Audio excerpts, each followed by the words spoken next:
আসসালামু আলাইকুম বন্ধুরা, কেমন আছে? আলহামদুলিল্লাহ আমি ভালো রয়েছি। কুরবানি ঈদের আগের দিনকে আমি মাংসটা রান্না করে নিচ্ছি, যেহেতু ঈদের পরের দিনই আমি বাসায় চলে যাব।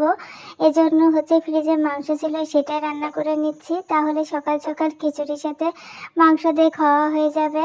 তো আমি এখানে সব রকমের মশলাপাতি দিয়ে দিয়েছি, আর এখানে খাসির মাংসটা আগে থেকে ধুয়ে রেখেছিলাম, সেটা দিয়ে এখন মশলার সাথে সুন্দর করে এটাকে মাখিয়ে নিতে হবে।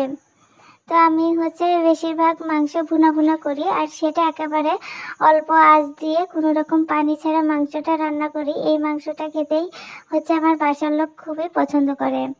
তো এই যে দেখো, আমার কিন্তু মাংসটা রান্না একেবারেই কমপ্লিট হয়ে গিয়েছে, আর দেখতে কতটা লোভনীয় লাগছে, তাই না?